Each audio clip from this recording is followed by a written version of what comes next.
Lecture number हमारा second है, कक्षीय इलेक्ट्रॉन का वेग हम किस तरीके से निकालेंगे।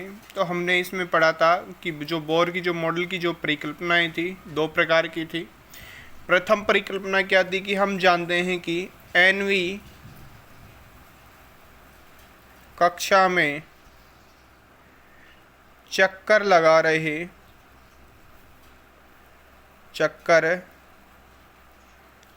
रहे इलेक्ट्रॉन के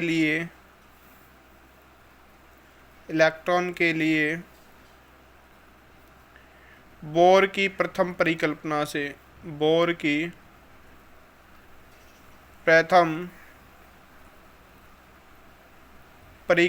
से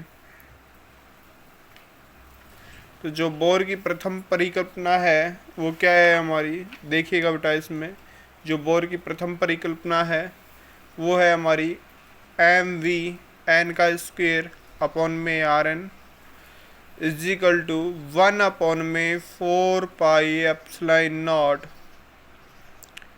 जेड स्क्वायर अपॉन में Rn का स्क्वायर। Equation number first. अब था हमारा बोर की द्वितीय परिकल्पना।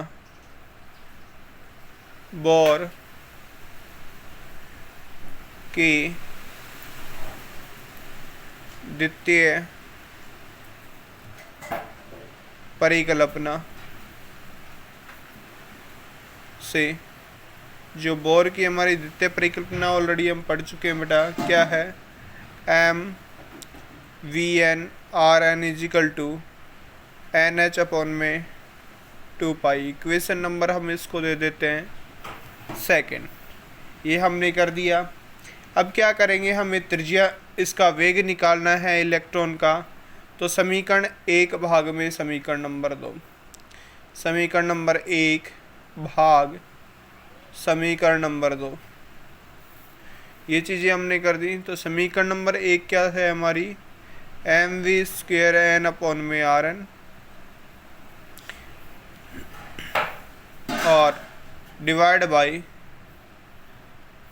एम वी एन और आर एन। इधर है 1 अपॉन में 4 पाई एप्सिलॉन नॉट और ऊपर क्या है, जेड ई स्क्वेयर अपॉन में आर एन का स्क्वेयर डिवाइड बाई, देखो अब क्या दे रखा है, एन एच अपॉन में 2 पाई, एन एच अपॉन में 2 पाई। देखो क्या क्या कैंसिल हो रहा है, वी एन से एक वी एन कैंसिल हो गया, एम से हमारा एम कैंसिल हो गया है। क्लियर।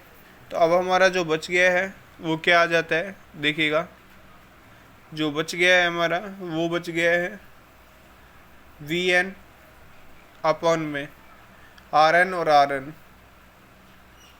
एन का स्क्वायर इज इक्वल टू 2 पाई और इधर बच गया 2। क्या बच गया, ये तो अब हो जाता तो जेड स्क्वायर अपॉन में 2 एप्सिलॉन नॉट और एन एच, ये बच गया है हमारा, और डॉट में 1 अपॉन में आर एन का स्क्वायर। आर एन स्क्वायर से आर एन स्क्वायर कैंसिल हो गया हमारा। अब v n is equal to हमारा बच गया है ई स्क्वायर अपॉन में 2 एप्सिलॉन नॉट एच और बच गया हमारा जेड अपॉन में एन। ये बन गई हमारी इक्वेशन कक्षीय इलेक्ट्रॉन का वेग, कि कक्षीय इलेक्ट्रॉन का हमारा वेग क्या होता है। अब ऑलरेडी हमें पता है, क्या पता है हमें वो देखेंगे। हम पढ़ चुके v n is equal to v not z upon में एन, जहाँ v not is equal to होता है हमारा ई स्क्वेयर अपॉन में 2 एप्सिलॉन नॉट और एच, ये होता है। और इस सब सारे की जो वैल्यू थी हमारी, वो वी नोट की वैल्यू हमने निकाली थी। क्या निकाली थी, वी नोट की वैल्यू हमारी निकली थी 2.1 मल्टीप्लाई 10⁶ और z अपॉन में n, ये हमने निकाल ली थी। तो ये जब हमने निकाल ली तब आगे देखिएगा, अगर हाइड्रोजन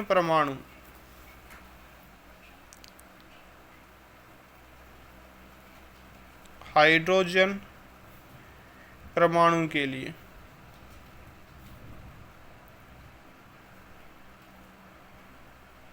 Z = 1, तो इसमें पहली कक्षा के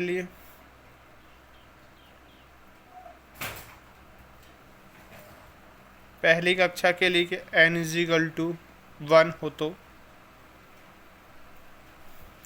V1 = हो जाएगा 2.1 गुणा 10⁶ मीटर पर सेकेंड। अब इसी प्रकार कंडीशन आ जाएगी हमारी दूसरी कक्षा के लिए। तो जो दूसरी कक्षा n = 2 हो तो हमारा V2 हो जाएगा 2.1 गुणा 10⁶ गुणा में 1/2।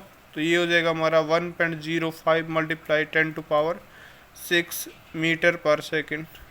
इसी तरीके से तीसरी कक्षा के लिए निकल जाएगा हमारा n = 3 हो जाएगा।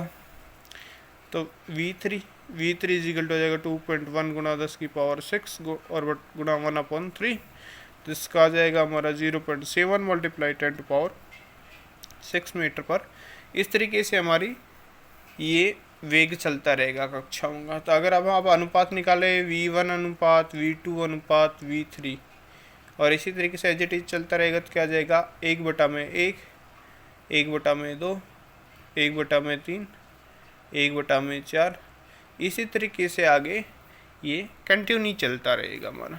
तो एक बार स्टार्टिंग से बता देता हूँ बेटा मैं, देखो कि कक्षीय इलेक्ट्रॉन का वेग Vn हम जानते हैं। nवीं कक्षा में चक्कर लगा रहे इलेक्ट्रॉन के लिए जो बोर की हमारी प्रथम परिकल्पना है क्या है, mvn² में Rn = 1/4πε0 Ze²/Rn गैस। द्वितीय परिकल्पना ये हम अब पढ़ चुके हैं। क्या किया है, सिर्फ मैंने इसको जो समीकरण 1 है समीकरण नंबर 2 में इसका भाग दे दिया, 1 के अंदर 2 का भाग दे दिया।